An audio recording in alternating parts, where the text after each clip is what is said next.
Channel of Vadodara. Sri Lanka tourism promotion bureau અને Sri Lanka convention બ્યુરોએ ભારતીય પ્રવાસીઓની શ્રીલંકા મુલાકાત બદલ કૃતજ્ઞતા વ્યક્ત કરી છે. શ્રીલંકન ટુરિઝમ માટે ભારત દેશ એક ટોચનો સ્ત્રોત બજાર બન્યો છે. શ્રીલંકાના પ્રવાસન ક્ષેત્રએ 2024ના પ્રથમ 4 મહિનામાં $1.25 બિલિયન વધુનો બિઝનેસ નોંધાવ્યો છે. જાન્યુઆરી 5મી જૂન 2024 સુધીમાં ભારતભરમાંથી 1,60,184 જેટલા પ્રવાસીઓ શ્રીલંકાની મુલાકાતે આવ્યા છે. આ સંખ્યા ભારતમાંથી આવતા પ્રવાસીઓના કુલ પ્રવાસના 18% જેટલી છે. મહત્વનું છે કે શ્રીલંકાથી ભારતના વિવિધ શહેરોને જોડતી 95 જેટલી ફ્લાઇટ્સ હાલમાં ઉપલબ્ધ છે. વડોદરા ખાતે એક ખાનગી હોટેલમાં શ્રીલંકા ટુરિઝમ પ્રમોશન બ્યુરોના અધ્યક્ષ ચલાકા ડી ગજબાહુ તેમજ શ્રીલંકા કન્વેન્શન બ્યુરોના ચેરમેન થિશુમ જયસૂર્યાએ પત્રકારો સાથે સંવાદ કર્યો હતો. તેઓએ જણાવ્યું હતું કે પર્યટન એ શ્રીલંકા માટે ત્રીજો સૌથી મોટી આવકનો સ્ત્રોત છે. એક નાના ટાપુ માટે એક નોંધપાત્ર સિદ્ધિ છે. અનેક પડકારો હોવા છતાં અમે પ્રવાસન ક્ષેત્રે પાછા ફર્યા છે. ભારતીય બજાર અને ભારતીય પ્રવાસીઓએ અમારી આવકમાં મહત્વનો ભાગ ભજવે છે. શ્રીલંકામાં કોર્પોરેટ મેળાવડા અને વિવિધ પરિષદો માટે શોધાયેલા સ્થળો ખૂબ મહત્વના છે. ભારતના 9 શહેરોમાંથી દર અઠવાડિયે લગભગ 100થી વધુ વ્યવસાયીઓની પરિષદ માટે શ્રીલંકાને પહેલું પસંદ કરવામાં આવે છે. ત્યારે શ્રીલંકા ટુરિઝમ દ્વારા શ્રીલંકા અને ભારત વચ્ચેના સંબંધોને મજબૂત કરવા માટે તેમજ શ્રીલંકાના પ્રવાસ ઉદ્યોગને સ્થિતિસ્થાપકતા મળે તે માટે રોડ શોનું આયોજન કરવામાં આવી રહ્યું છે.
This is the first time we are doing a two-tier city. Normally we always go to big markets like Chennai, Delhi. So we have a big request from the industry to come and market, to come and feature Sri Lanka to the secondary tier, which is a huge market.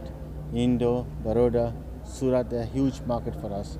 And we are coming to tell every one of you, come visit Sri Lanka and experience the diverse, authentic experience that we can offer you. Sir, Sri Lanka, as we know, is a beautiful country, and we all would love to go there. But currently, how much Gujarati tourists do you think they travel to Sri Lanka? I don't have a specific number for Gujarat. Up to now, we have over, just give me 1 second, we have over 160,000 Indian visitors to Sri Lanka. But do I have the statistics from Gujarat? I don't have it. But I know there's a fair number of Gujaratis coming to Sri Lanka. And what preparations has Sri Lanka done to invite more and more Indian tourists? We are offering them free visa. Okay. So there's no fee for the visas. You can come and come as you wish, and plus we accept your currency. We accepted the UPI system, so you can come and spend your currency and go around country without any issue. And regarding the food and religion, sir, do you think Indians love? We got the Buddhism from your country, Hinduism came from your country, and do not forget, the 5,000 years ago we were blessed with the Ramayana trail. Without Sri Lanka, there's no Ramayana. So you need to come and see the Sita Mana temple that was dedicated for Rama, Sita. Those are the beauties you have to come and see in Sri Lanka. And what will be the evening function today, sir? Today is it's going to be B2B session. After that, it will be networking evening. From Sri Lankan delegates who are here get to mingle with the local the buyers and further their relationship. Explore opportunities. Thank you so much, sir. Thank you. Sri Lanka tourism આખા ગુજરાતમાં 2 show કરી રહ્યું છે, એક સુરતમાં અને એક વડોદરામાં.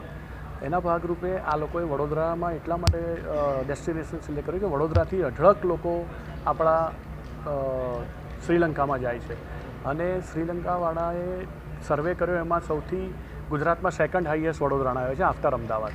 તો એટલા માટે એ લોકોએ અહીંયા રોડ શો કરવાનું નક્કી કર્યું, અને રોડ શોમાં અહીંયાથી 40 જેટલા એમના ઓપરેટરો અને હોટેલિયરો આવ્યા છે, જે બધા જેટલા પણ અહીંયા ટ્રાવેલ એજન્ટો આવશે એ બધાને એમના 4 to 10 or 9 નાઇટ્સના પેકેજ સમજાવશે. આપણા વડોદરામાંથી એવી કોઈ ડાયરેક્ટ ફ્લાઇટ નથી, એટલે અમને એવી રિક્વેસ્ટ પણ આપી છે કે વાયા દિલ્હી ઓર મુંબઈથી કનેક્ટિવિટી કંઈક માટે કરે છે, જેથી કરીને વડોદરાને એનો ફાયદો મળે. ખાસ કરીને વાત કરતા હોઈએ તો જેટલા લોકોને એટલે પ્રવાસ માટે જવાનું હોય છે તે ફોરેન ડેસ્ટિનેશન ચૂઝ કરતા હોય છે. શ્રીલંકા નજીક પણ છે ને આપણો કલ્ચરલ વાઇઝ પણ એ સિમિલર છે. કેવી રીતના પેકેજો વડોદરાથી લોકોને મળી શકશે, કેવા કસ્ટમાઇઝ પેકેજો આવે છે? કસ્ટમાઇઝ પેકેજમાં મેં કીધું ને 4 થી 8 થી 9 નાઇટના પેકેજ હોય છે એમના, અને વડોદરાના લગભગ અમે 150 થી 200 એજન્ટ એવા છીએ જે શ્રીલંકાના બુકિંગ કરીએ જ છીએ, અને આ બધાના અમારી સાથે ત્યાંના લોકલ જે એજન્ટો એમની સાથે ટાઈપ હોય છે ને એ બધા જ અહીંયા અત્યારે આવેલા છે, અને એમાં 5 હોટેલિયર છે, એક એરલાઇન છે શ્રીલંકન, અને બાકીના 34 જણા ત્યાંના ડીએમસી છે, એટલે ત્યાંના એજન્ટો છે કે જેમની પાસે હોટલના કોન્ટ્રાક્ટ રેટ હોય છે, પ્લસ આપણા વ્હીકલ હોય છે, જેથી કરીને આપણા કોઈ પણ ક્લાયન્ટ જાય તો એમને સારી સુવિધા અને પોતાના વ્યાજબી કિંમતે એમને ફરવા મળે. વડોદરાના ટ્રાવેલ એજન્ટના તમે પ્રમુખ છો, કેવી રીતે તમે જુઓ છો કે શ્રીલંકા માટે અગાઉ પણ તમે લોકોએ તમારો કેવી રીતનો આ પ્રતિસાદ રહેલો હતો? ના, શ્રીલંકામાં એવું છે કે આપણને સૌથી પહેલું તો બીજે કશે યુરોપ કે ફાર ઇસ્ટ કે મિડલ ઇસ્ટ ફરવા જઈએ તો એના કરતાં આપણને અડધા ભાવે પડે છે, પ્લસ એના દરિયા કિનારો એવો છે જે આફ્ટર ગોવા અને આપણા સાઉથ ઇન્ડિયાના જેટલા બી જે લોકો ફરી લીધા હોય તો એમના માટે કંઈક નવો જે આપણા લોકોને ઉત્સુક હોય છે કે બ્લુ વોટર જેવું છે તો એ શ્રીલંકામાં છે, અને ત્યાંના 2-3 ડેસ્ટિનેશન જે છે આપણા ધાર્મિક કે જે સીતા માતાનું મંદિરને જે આ લોકોએ ટુરિઝમ ડેવલપમેન્ટ માટે નવું બનાવ્યું છે એ અત્યારે ખૂબ જ એટ્રેક્ટિવ છે, અને આફ્ટર કોવિડ શ્રીલંકા ડેસ્ટિનેશન અત્યારે વધારે ચાલે. સુરક્ષાના ભાગરૂપે અમારા કેટલા પણ ક્લાયન્ટો જઈને આવ્યા, એમાં કોઈ એવું છે નહીં, આપણા ઇન્ડિયા જેવું જ છે કે ભાઈ, અને કેટલા લોકો આપણા સાઉથ ઇન્ડિયનો પણ ત્યાં છે. નો ડાઉટ કે આપણા હિન્દી કે અમુક સમજી શકતા નથી, પણ સુરક્ષાની દ્રષ્ટિએ કોઈ અત્યાર સુધી અમને પ્રોબ્લેમ આવ્યો નથી.